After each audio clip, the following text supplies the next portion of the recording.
Hey everybody, Mike from RetroStage here. I want to do a video on the GBA blasters that are going to be coming out here right away. I did a video on them before. It was a very short video, just kind of a teaser showing what the product could do, but I wanted to now go through and show how to use it, some of the features and so forth. So first off, just the form factor of the board. So you can see here on the left, we've got a Nintendo branded cartridge shell. The board fits nicely in there. This is a Chinese aftermarket shell. Same thing, fits in there nicely. The board has been designed so that it fits in either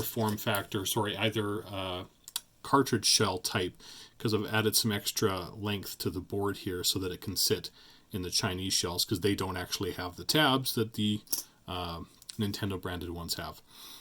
So first off, for the programmer, we're going to go and just make sure it's set up properly. So plugged in, check.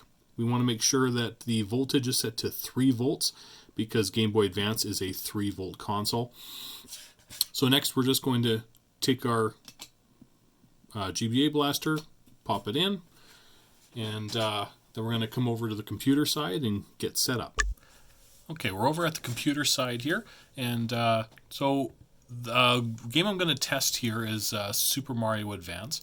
So this, the GBA Blaster, it supports your typical SRAM saves, but it also supports flash RAM and EEPROM through the use of this tool here, GBA TA. So when I load this up here, this is basically it's the GBA tool. So it can do just about anything to your GBA game file. So I'm just going to open up a game here. Let's do Super Mario Advance, like I mentioned. We're going to go look at the header information. It says the save type is EEPROM. So that means we need to patch this file to be able to save to it. I'm going to go over here to SRAM Patcher, and I'm just going to say patch. Okay, so over here it says it's done. We can close out of here. So now it made a new file. This file here is the file we're going to write to the GBA Blaster so that it can support the EEPROM save type. So I'm going to bring up the Retro Blaster software here. We're going to go Game Boy Advance, write ROM, and we're going to look for that file. Okay, output. So it's going to write, and this will just take a minute or two. Okay, so the file finished writing here, took 1 minute and 12 seconds. So not very long, but not a very big file. So we can go ahead and close out of this here, and let's go over to the game side of it. So Game Boy Advance SP, I'm just gonna pop it in here. Load this up.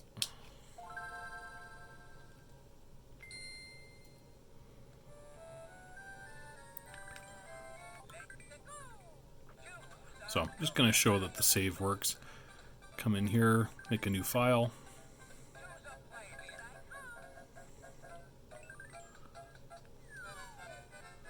Okay, I'm going to save and quit.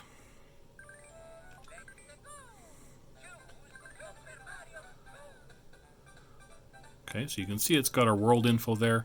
Let's power off the system and take the cartridge out. Again, no battery on here because this uses FRAM, which is a non-volatile memory.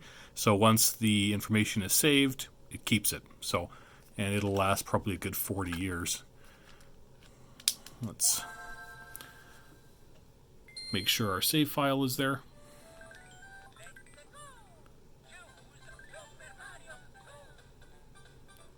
And there it is. So the GBA tool, again, it's only needed for games that have that use an EEPROM type of save. But if I was to pick a game, let's say